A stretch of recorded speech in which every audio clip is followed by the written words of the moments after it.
keep mentioning a civil war like it's some type of an action adventure movie.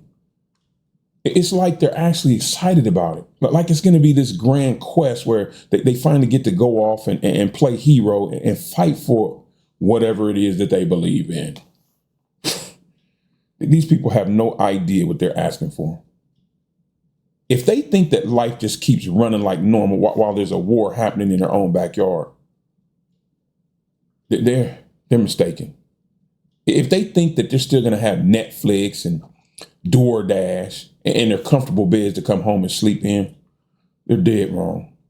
You see, people, those creature comforts that we take for granted in this country, that those are the first things that disappear. And it happens fast, too.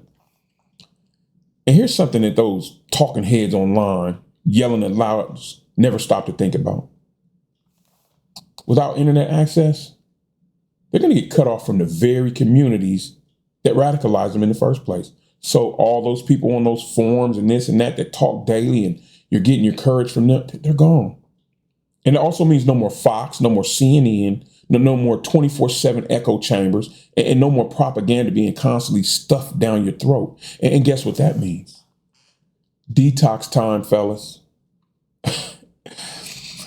Now, if this were to happen to actually occur, I'm assuming there would be a run on everything the minute that the rumors of a conflict got out. That means the grocery stores would be cleaned out within hours.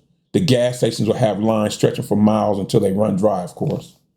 And the food that people already have in their fridge, well, that's pretty much all I have. And that's probably going to go bad when the power goes out.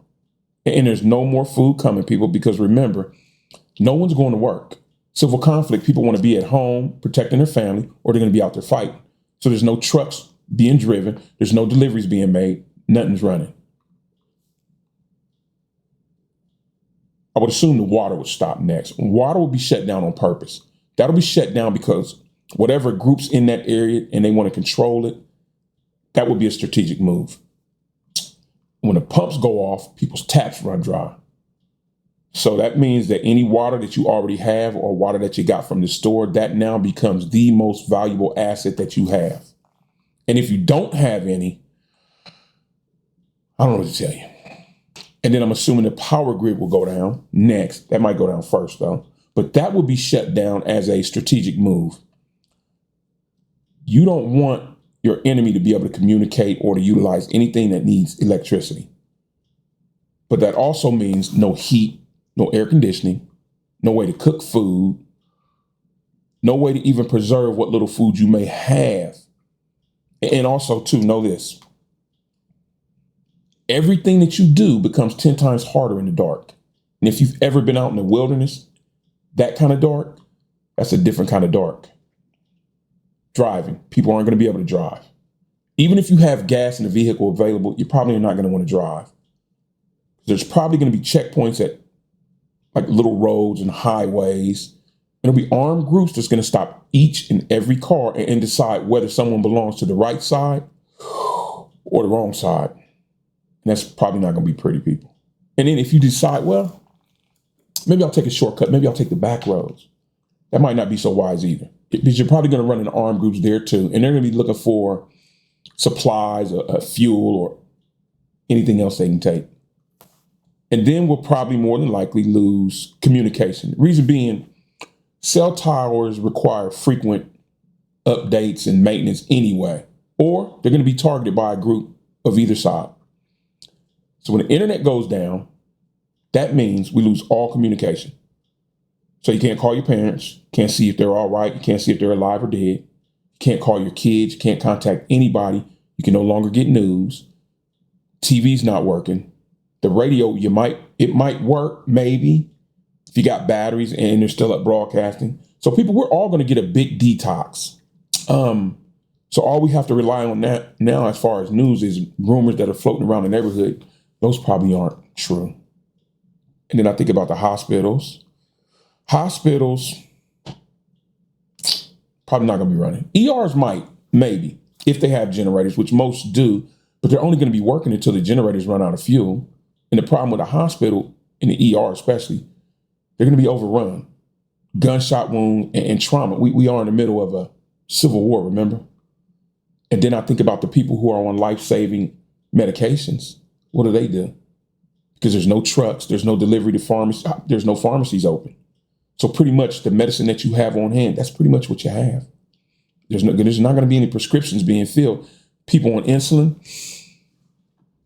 pretty much what you have on hand. And without electricity, even the insulin that you have on hand is going to go bad. So that's another situation that people aren't really thinking about when the Civil War happens. Trash, that starts to pile up. Sewage systems, that starts to back up. We start to have problems with rodents and maggots and flies and animals coming in from the wilderness to feed on the trash and the dead bodies. And so now diseases start to go up. Diseases that we had traditionally gotten rid of, dysentery and other things like that, people start to suffer from again. And because there's no antibiotics available, minor stuff like a cut, a bruise, a scratch, those become deadly now. They become infected. People are starting to die. All this could have been prevented though, people. And then when we start to hit what I like to call the lower points, that's when neighbors start turning on each other. Because when people get hungry enough or get thirsty enough, they'll fight over anything. And that same guy that you used to wave at and maybe even talk to, he's now part of an armed group that's controlling the neighborhood, and he's deciding who gets the remaining supplies. It's just people. This progression. It doesn't take much to happen. Days, sometimes weeks, if you're very lucky. And then let's talk about the kids, because they are, after all, very much involved in this. What are you going to tell them when they ask why daddy's friends are chasing mommy's friends around with guns trying to kill each other? And how do you explain to a 6-year-old who just wants to go outside and play, he hasn't been outside in weeks, he wants to go outside and play, but he can't because there's armed militiamen out there? How do you explain that to him? And let's back up, people, because all this happened because people couldn't stand someone else's political opinion, because they believed that the other side was so inherently evil that they were justified in killing them. Think on this for a minute. So say, hypothetically speaking, one side was to actually win this conflict. What do they win?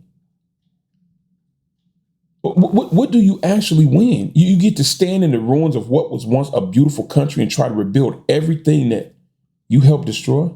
I mean, the roads, the economy, the communities that were destroyed, the trust, and the very issues that people got so angry about that they were willing to kill each other over.